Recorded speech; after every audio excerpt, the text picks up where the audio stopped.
Hi, listeners. Welcome back to Adopting, the podcast. I'm so excited to be your host for this journey. I'm Nicole Witt, Executive Director of the Adoption Consultancy, and we guide pre-adoptive parents step by step through the adoption journey. In Adopting, the podcast, we're going to focus on the issues, questions, and concerns you have as you get started in your adoption journey. This is for people just considering adoption, brand new to adoption, or very early in the process who are trying to get their questions answered and figure out their best path forward and learn about what to expect and how the process works. Continuing on from our previous episodes, if you've now decided that you're ready to delve deeper into exploring adoption, you need to understand the language of adoption. And I know that if you've been through infertility, you've already learned more acronyms and phrases than you ever wanted to know. And now it's time to do it again. However, with adoption, it's more than just knowing what words to use. It's knowing what words not to use. Adoption is obviously a very emotionally charged topic, and you want to be careful to not inadvertently cause hurt or offense. Unfortunately, many of the common words and phrases that have worked their way into our vernacular do just that. Furthermore, our words communicate a lot about what we think and value. So if we're not careful when we're talking about adoption, they can sometimes communicate the idea that adoption is second best to building a family through biological means. So today we're going to talk about some of those common and not so common expressions. We're going to talk about why some of them can be unknowingly hurtful, and we'll share some of the better accepted alternative phrases. To help me do this, I'm happy to welcome today's guest, Diane Hogan. Diane is the founder and general manager of A Step Ahead Adoption. Diane has a BS and MA in education and worked in public education for 20 years prior to opening the adoption consulting organization known as A Step Ahead Adoption Services in 1999. This company has now been in service to adoptive parents for 21 years. Thanks, Diane, for being here. I really appreciate you. Oh, thank you, Nicole. It's a pleasure to have this opportunity. Not only do I count you as a wonderful colleague, but I count you as a dear friend. Thank you. Likewise. Okay, let's jump right in with one of the big ones that I think is probably most common among the general population. Most people don't give it a second thought about the concept it communicates. And that is the concept of calling somebody a real mother or real father or real parent. What are some of your thoughts about that expression? This comes up most often, I find, with our adoptive families when their children are in their preteen years. And, just like any child from any family, whether it's your biological child or it's an adopted child, when they're in the preteen years, they're looking for that hurtful phrase. Mm-hmm. And that's usually when it surfaces, when they say, "Oh, you're not my real mom, you're not my real dad." And my response is, "Oh, well, I really was the one up with you all night when you were running a fever. So I think I'm pretty real." Right. I also say, and your first parent, your birth parent, is also a real parent. They really did parent you for a shorter period of time. However that amount of time may be. Maybe it's a child from foster system that was parented for a while before they were in the foster system, or if it's a private adoption and it was a couple of days before they took placement, they really were parenting you for a couple of days. So I use it across the board. I don't make any differential between adopted or bio. Yeah, and I think that's a great point. It gets to the whole concept about what makes a parent real, right?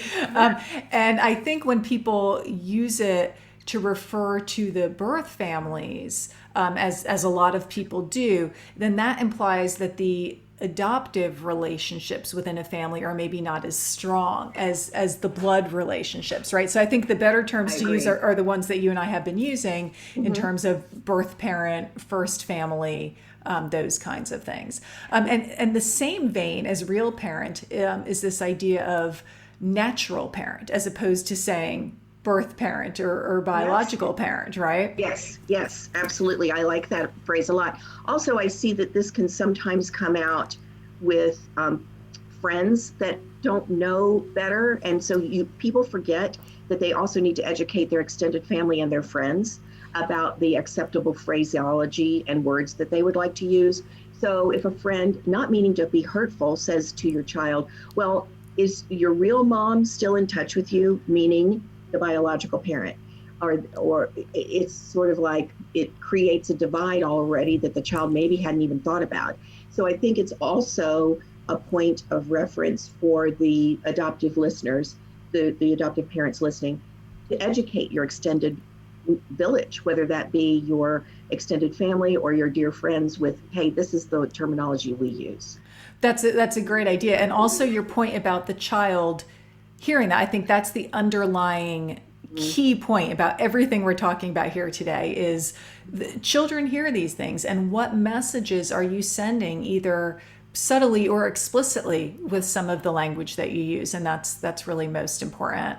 And so same thing with natural parent and real parent. It's like, what makes a parent, unnatural, or, that kind of thing. So those are the implications to think about.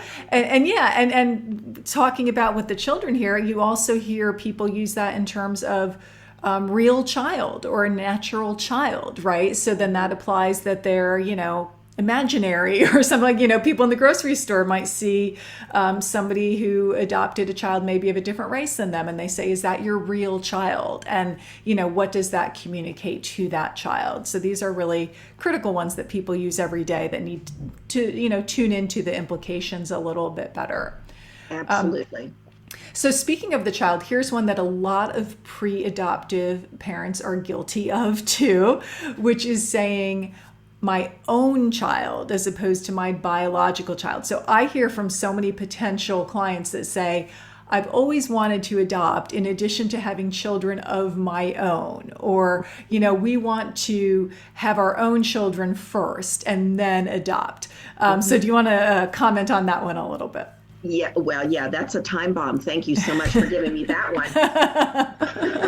So when I hear that, when I'm doing like what we call a complimentary consultation, and I'm talking to somebody and they have had their own children, their biological children, and they go, well, we have our own children, we want to add to our own.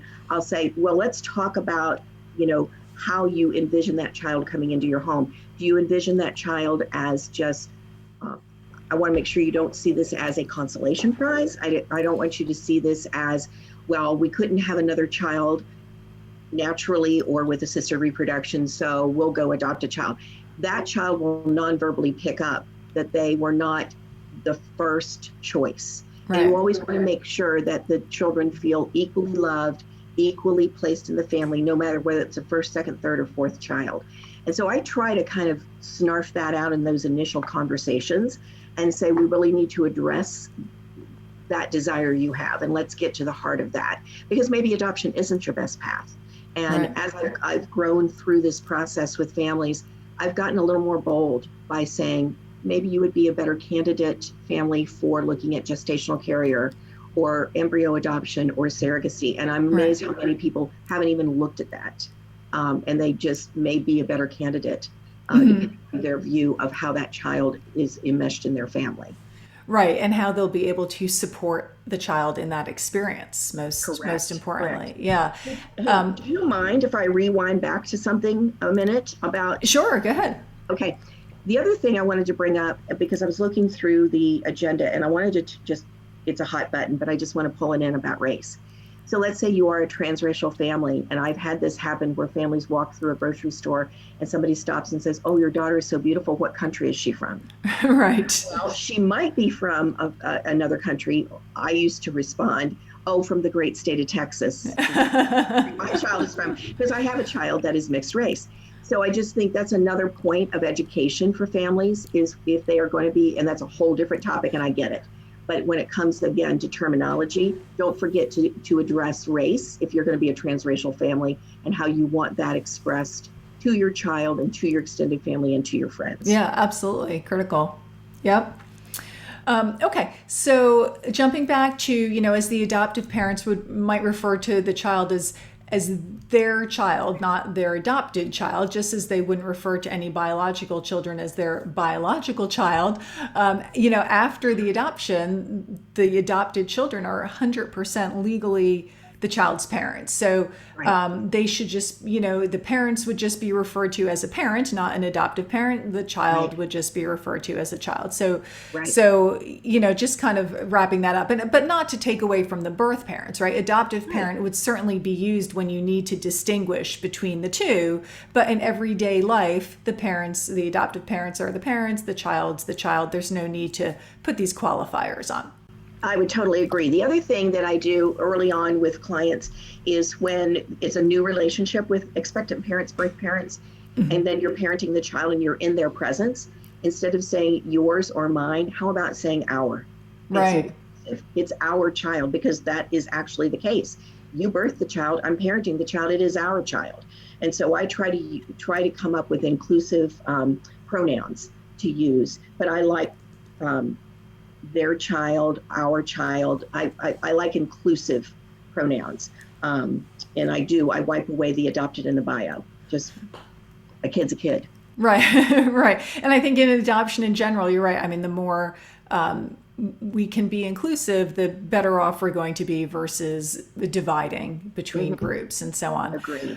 One that I'm still surprised that I hear, but I do, is referring to a child that is being placed for adoption or has been placed for adoption as a, quote, unwanted child. Do you still hear that? Fortunately, I don't hear that very often. When families are very new to the process and maybe they've watched too much Lifetime TV, then they might be bringing that to the table, and I stop them right. That's a hot button for me. I stop them right on the dime, and I say, you know what? Every child is wanted. Yep. So don't think that the expectant parent, the birth parent, didn't want that child. They want that child, and they want to provide what's best for that child, which may not be in their home. Right. Right. Yeah. And I think nothing could be further from the truth. I mean, in most cases, they want to parent more than anything. But like you said, they realize that maybe they can't do that in the way that would be best for the child. So it's a decision made out of sacrifice and out of love, not out of not caring. Correct. Okay, so here's another one, and this comes more when we're talking about children placed out of the foster care system, but a lot of times people refer to that child as the child having been taken away from their biological parents. And although that is certainly a traumatic situation, the phrase implies knowledge about the specifics that people on the outside rarely have, right? So, I think in most cases, saying court termination of parental rights, that tends to be more accurate. Do you have any thoughts on that one? Go to the very simple generic placed. The child is placed in the system, and the child could be placed in the foster system by the biological parents. The child could be placed by the court. The child could be placed by a social worker. So I just use that generic term. The child was placed into the system. Doesn't mean the child was necessarily taken away, because in the foster system, as you and I both know, a lot of biological parents are working really hard to reunify. Absolutely. Taken away, because guess what? They might be given back. I want to use those terms. So I just use the term placed. And that seems to be less controversial. Okay, great.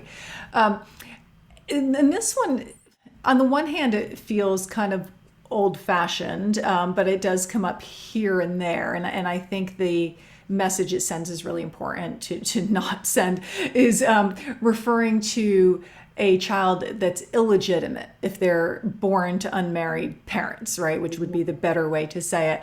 And, again, going back to what the child hears, that implies that other children are more legitimate in some way, or more valued, or more worthy of being part of the family. So again, I think that's all tying back to the message, that the child can interpret. I would just say that's just a big no-no. Right. I would just tell my families, we do not use that term anymore, because there are so many ways that families are created now. And so there's really no illegitimacy in our culture. I agree with you. Every child is a legitimate person. And so I just that's kind of like a no-no phrase. So, you have some of those phraseologies that you can say, oh, is it expectant parent or birth parent? And I know we're going to get to that, and that's always confusing. But illegitimate just goes on that do not say list. Right. Now, here is a super common one, maybe the most common. Give up a baby for adoption, right? Yeah. And so many people just say that without thinking about the implications of it.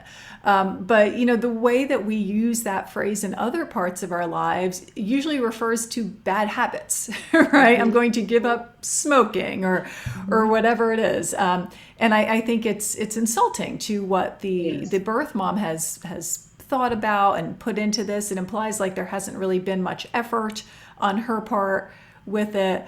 Anything you want to add on that one? Well, give up is the same as put up. I sometimes have heard that, put up a child for adoption. I actually use this to teach a history lesson, Nicole. So when back in the time, if anybody reads about the history of adoption, back in the time of the Georgetown orphan trains, they would put a child up on top of the train, and they would give that child up by putting it up on top of the train so the family would adopt that child. And so it does harken back to very harsh times in adoption.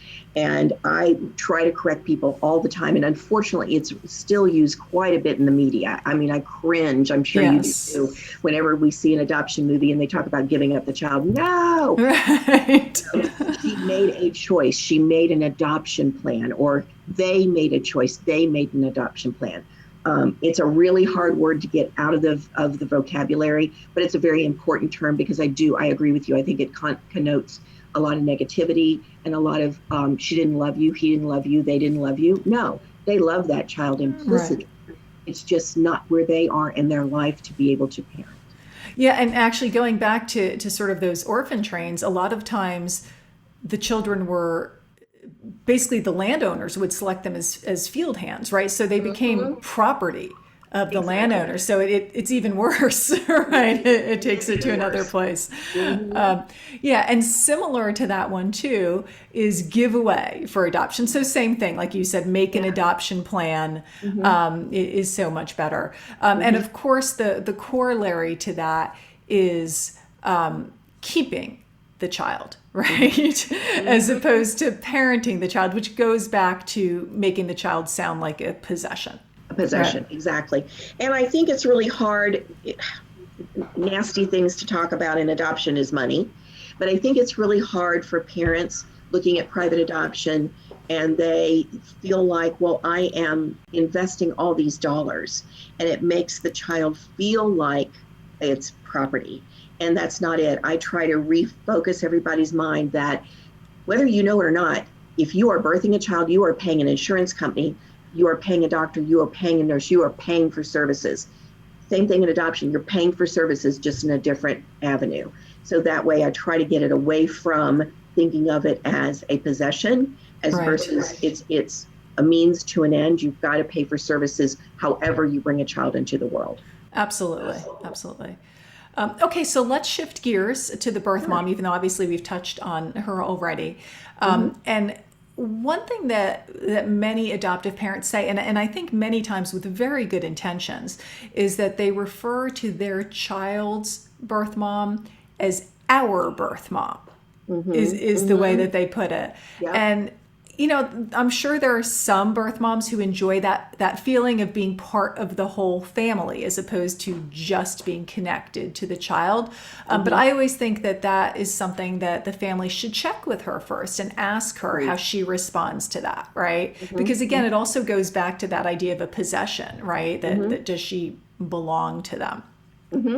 I also think that's getting a little more challenging right now. So for example, with our same-sex male couples, one of the things they will say to me is, well, in a situation with us, the woman birthing the baby will always be the birth mother, and it seems really natural for them to say our birth mother. And I'm with you. I get it. Why don't you ask her permission? Right. Some women want to be referred to as the first mom, not the birth mom. Some women want to never have that tagline at all. Hey, just call me Beth. Right. So I think it is an appropriate, respectful request to run that by the expectant mom, the birth mom, whatever, wherever you are in the adoption plan with her. Yeah, and you already referred to this one, and we've been using the term sort of interchangeably here in terms of birth mom, potential birth mom, expectant mom. So do you want to touch on some of those a little bit, and also the abbreviations that can go with them? Yes, the abbreviation for birth mom is absolutely horrible, BM. So, and I would tell you behind the scenes when you're talking with colleagues, it's really simple when you're typing an email or you're typing a text to say B mom, BM, Beth, whatever. Usually we teach anyway, expectant mom is the appropriate terminology until she gives birth. And then once she births and she places, she is the birth mom. Now, we did birth mom for so many years. I am probably the one that's the easiest to gravitate back to always referring to her as a birth mom, whether she's given birth or not. Honestly, I haven't really incorporated potential birth mom, but sometimes we'll use prospective or potential, but it's usually expectant mom most of the time with us. What about you all? What do you use? Yeah, I mean, I think, expectant mom, the message that sends, I think, is the best one, because again, up until she gives birth and places the child, she is an expectant mom, just as every other pregnant woman is an expectant mom. So the same terminology that you would use for the other women seems to make the most sense. You're right. When you're using these phrases, sort of nonstop in and out every day, it is easier to use the shorter ones. It's easier to use the abbreviations. But, I think especially again, when you're talking about who is the audience, is there, a child that might hear or see this, that's when people need to be especially careful. And when there isn't that audience, that's a great time to be developing the proper habits in terms of, what to say and what not to say. And like you said, the abbreviations, I never use the PM abbreviation, no matter how long of a message I'm typing. I do sometimes type PBM for prospective birth mom, EM or EMOM, for expectant mom. Right. Well, and I think adoptive parents listening to this podcast, be very mindful of social media. That is, my gosh, that's the biggest, hottest trigger ever.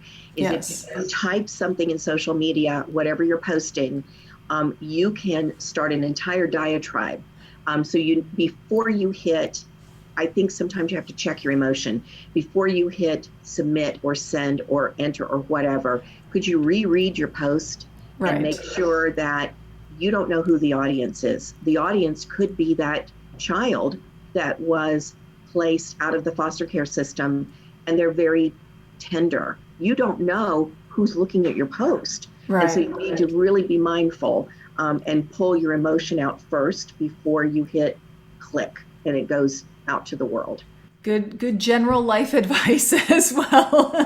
Good point, yes. Okay, so this one comes into play more with international adoption, but the children are often referred to as available children or adoptable children. Generally I find it's better to say waiting child, which is subtle, but has less of a connotation regarding their suitability for adoption. I would agree. Yeah. And because we don't work with too many international situations, but you'll also see this in the foster care system now because you've got those big broad boards like Adopt US Kids. Right. And it'll say children available for adoption. I mean, unfortunately it's in the vernacular, but I'm with you. Children waiting, children interested in families interested in children. I mean, right. Kind of turn it around a little bit. And again, try to take it away from thinking of the child as property. That's the hardest part. Yep, absolutely. On the point of international, just related to that phrase, international adoption or intercountry adoption, those are phrases that are generally much better to use than foreign adoption, which has kind of fallen out of favor anyway, but it does have that slight negative connotation. And the children used to be more often referred to as a foreign child, which now I think more people say a child from abroad or a child adopted internationally makes a bit more sense. I would agree. Okay, so moving on to a bit later in the process, do you want to distinguish between the terms adoption failure and adoption disruption? Because those can be very easily confused. I do, and this is kind of a strong point with me because I think sometimes adoptive parents like to get into almost like a victim stance sometimes. So let's say that a birth mother does not pick you and you are not matched. I've heard some people refer to that, well, I've already had one adoption failure. What? They just Right. you. And conversely, they could choose you and you could say no. Are they going to say, oh, I've already had a failure? So when you are matched and then it falls apart by a choice, either by the adoptive parent or the expectant parent, I refer to that as a disruption. The child is not born yet. The plan has disrupted. It hasn't necessarily failed. It has disrupted. Once the child is born and we fail to make a placement, then to me, that is a true adoption failure. And then you can start, if you're starting your little tick board and you're counting Right. your disappointments, then you could put that in the failure column. But I do distinguish just because I think, again, I try to always put a more positive spin on it. Yes, we don't want to put our head in the sand and say that disruption and failures don't happen. They do. But if we focus on that, we're kind of bringing all that negativity to us. Right. And you're going to hear a little bit of like, oh, karma. And that's how I feel. Talk positively, the positive will find you. Right. Okay. So when a child gets older, they may want to have contact with their birth parents. And if the adoption has been semi-open or fully open, that's often a non-issue and is the matter of a quick phone call or a text. But if the parties have fallen out of contact or were never in direct contact, it can take more effort. And this process is often colloquially, that's always a hard word to say, colloquially, referred to as, quote, tracking down the parents. But inherent to that is an assumption that those parents don't want to be found, right? Which is rarely the case. What terms do you use for that? So most of the time, because most of our families are doing open or semi-open adoptions, that does not flare. However, we have had some families in the past where they were placed early in their child's life. The child was placed early in their life with the adoptive parents, and then the birth mom went on and just lost contact. Right. They will call me and say, we're trying to search for Marianne's birth mother. I like the term search for or get in contact with or make a connection versus track down. Track down would say to me, oh, we've got the FBI on our tail. Right. So you don't want to ever let it come out that way, that it sounds like there's some legal reason. Right. It sounds like they're a criminal or something. Exactly. So we're trying to connect. We're trying to make contact. Those are the preferred words that I teach. Okay, perfect. Okay, so the penultimate one is a big one, and it's another one that people say without giving it much thought. And that is referring to an adoptee as someone who is adopted as opposed to was adopted. Do you want to comment on that? Yes. Adoption is a process.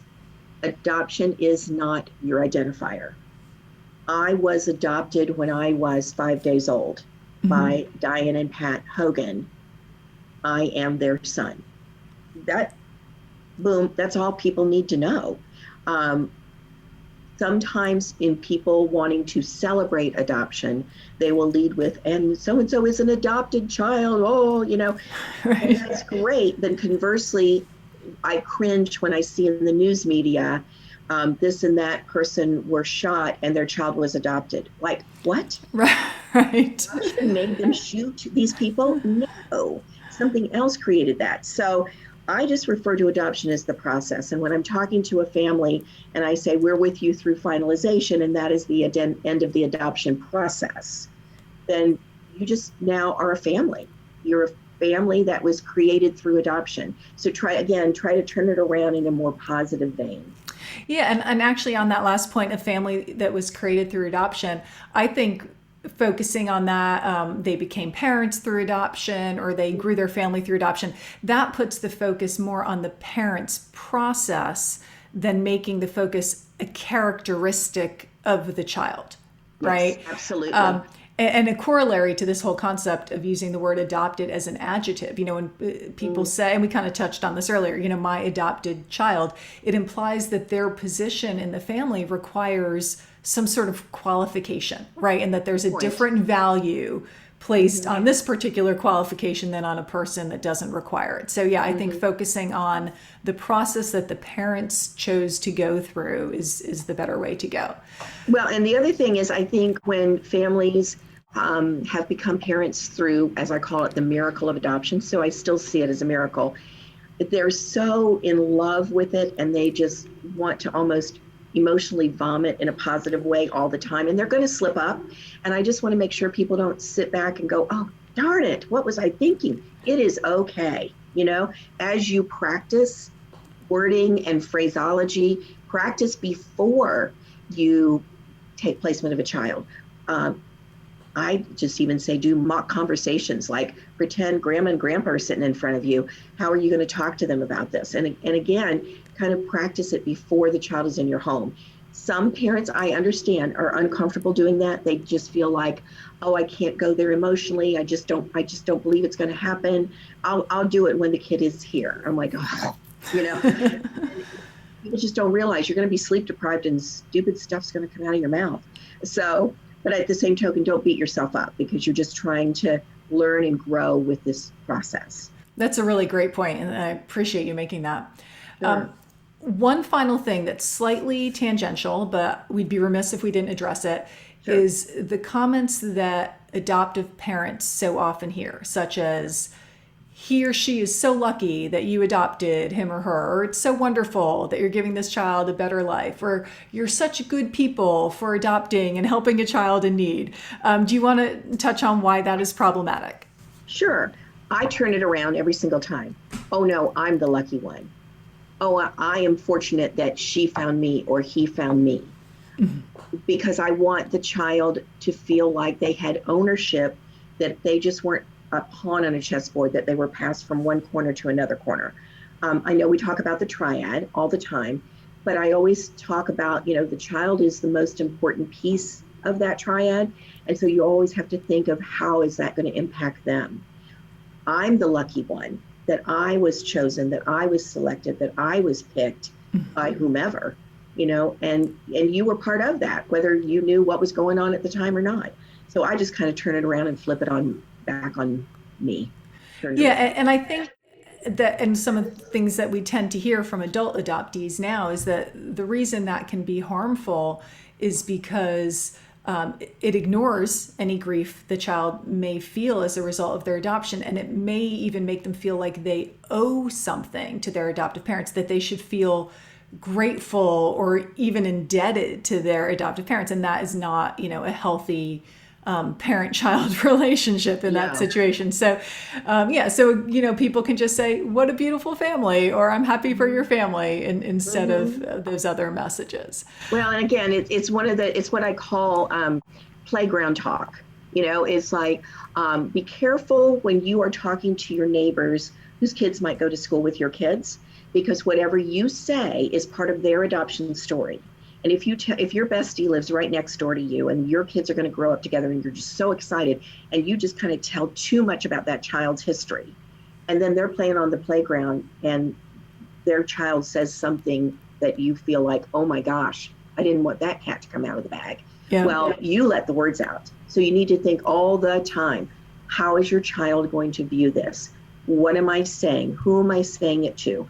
I'm not going to say anything to a friend, a neighbor, or a family member that I don't want to say in front of my child. And I think that's the best way to edit yourself. And again, when you're a brand new parent through adoption, you're so excited. You just talk maybe sometimes too much, and then it'll come back on the playground every single time. Yeah, no, that's great advice. And again, I think so many of these are just such common phrases that people say and don't think about. So taking that moment to stop and think about how might this be interpreted by the child is really just a great rule of thumb for all of the language around adoption. Absolutely. Well, I think that really covers a lot of the key phrases that we hear. You did a great job. You had a nice list, and yes, I think those are the primary, sticking points for a lot of folks. And again, just if they're new into adoption, if they could just practice this, if they're watching a movie and they hear language going in a different direction, realize when was that movie created, and maybe that wasn't current appropriate, what we call positive adoption language. And you might just have to keep re-educating yourself until that phraseology and those terminologies come out naturally. Perfect way to wrap up. Thank you so much, Diane, for being Nicole. Here. Again, Diane Hogan is the founder and general manager of A Step Ahead Adoption, and you can find her at astepaheadadoption.com. And as always, I want to thank our listeners for being here with us today, and we hope that we are able to help you on your journey. Take care.